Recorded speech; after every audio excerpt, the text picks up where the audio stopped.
अस्सलाम वालेकुम जी। आज मैं एक नई सीरीज़ का आगाज़ कर रहा हूँ जिसमें मैं बेहतरीन साइंस फिक्शन, हिस्टोरिकल और एजुकेशनल मूवीज़ का आपको रिव्यू पेश करूँगा। आज जिस मूवी का मैं रिव्यू पेश कर रहा हूँ वो मेरी ज़िंदगी में कलीदी हैसियत रखती है, जिसने मुझ में साइंस का शौक़ पैदा कर दिया। और उस मूवी का नाम है back to the future part 1। ये जो मूवी है ये 1985 में रिलीज़ हुई।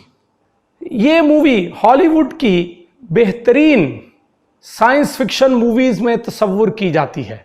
इस मूवी के हीरो मशहूर अदाकार माइकल जे फॉक्स हैं और इसके डायरेक्टर रॉबर्ट जेमेकीज़ हैं। रॉबर्ट जेमेकीज़ ने अपनी मूवी फॉरेस्ट गंप के लिए 1994 में दुनिया का नंबर 1 मूवी अवार्ड ऑस्कर भी जीता। अब ये जो मूवी है इसकी उस वक़्त कॉस्ट या बजट 19 मिलियन अमेरिकन डॉलर था और इसने पूरी दुनिया में कामयाबी के झंडे गाड़ दिए और 389 मिलियन डॉलर्स यानी 389 मिलियन डॉलर्स कमाए। इस मूवी की सिर्फ मैं पहले ही बता चुका हूं कि ये एक साइंस फिक्शन मूवी है। इस मूवी ने एक ऑस्कर अवार्ड भी जीता जो साउंड इफेक्ट एडिटिंग के लिए था। मेरा ओपिनियन ये है कि it is the best ever time travel movie. अब इस मूवी की समरी क्या है, इसके प्लॉट की समरी क्या है? इसके प्लॉट की समरी कुछ यूं है कि एक नौजवान मार्टी मैकफ्लाई, जिसका किरदार माइकल जे फॉक्स ने अदा किया है, वो अपने एक प्रोफेसर दोस्त डॉग की बनाई हुई टाइम ट्रैवल मशीन के ज़रिए 1985 से 1955 तक चला जाता है, यानी 30 साल पीछे चला जाता है। और फिर वहाँ जाकर बहुत ही दिलचस्प वाक़यात होते हैं।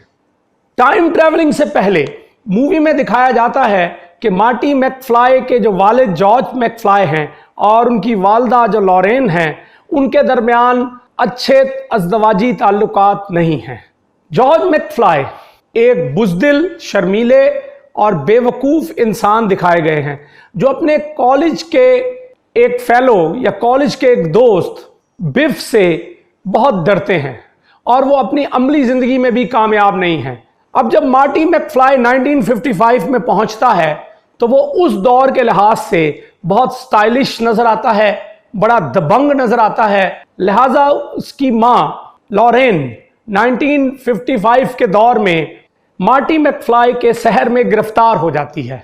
फिर बहुत ही दिलचस्प वाक़यात जन्म लेते हैं जिनको मुख्तलिफ सीन्स में दिखाया गया है। मसलन मार्टी मैकफ्लाई जब अपने बाप के दोस्त बिफ से लड़ाई के बाद जब राह फरार इख्तियार करता है तो वो सीन भी देखने के काबिल है।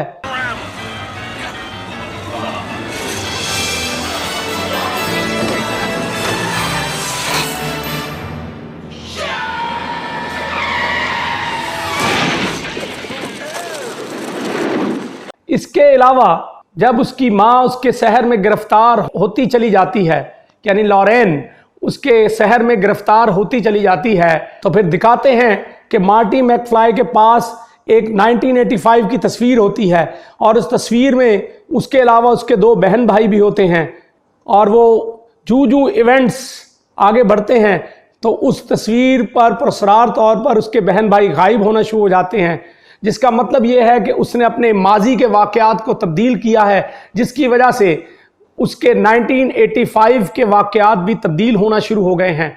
फिर इस फिल्म में मार्टी मैकफ्लाई का गिटार बजाने का जो सीन है वो भी देखने के काबिल है।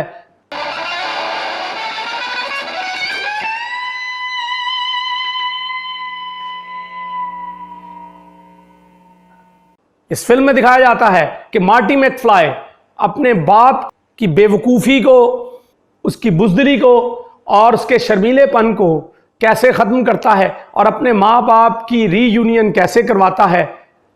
फिर ये सीन भी देखने के काबिल है जब मार्टी मैकफ्लाई वापस 1985 में आता है और वो क्लॉक सीन भी अगर आप देखेंगे तो आप दंग रह जाएंगे कि 1985 में भी इतना क्वालिटी का सीन रिकॉर्ड करवाया जा सकता है। आज से 35 इयर्स पहले की ये बात हो रही है।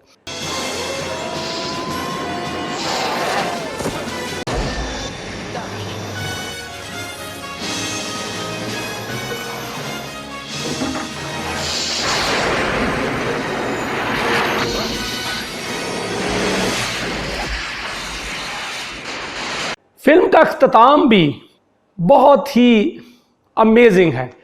फिल्म के अख्ताम में दिखाया जाता है कि जब मार्टी मैकफ्लाई 1985 में टाइम ट्रैवल से वापस आता है, यानी माजी से वापस आ जाता है, तो फिर उसके बाप और माँ में मिसाली ताल्लुकात होते हैं। उसका बाप एक बड़ा कामयाब आदमी होता है और उसका दोस्त बिफ अब उसका मुलाजिम होता है। और फिर ये फिल्म का अख्ताम इस बात पे किया जाता है कि मार्टी मैकफ्लाई का प्रोफेसर दोस्त एक फ्लाइंग कार के ज़रिए उसको फ्यूचर में ले जाने के लिए आ जाता है और उसे अपनी गाड़ी में बिठाकर फ्यूचर की तरफ रवाना हो जाता है। और मार्टी मैकफ्लाई के पूछने पर उसे बताता है कि अब वो फ्यूचर में अपने होने वाले बच्चों के लिए जा रहा है।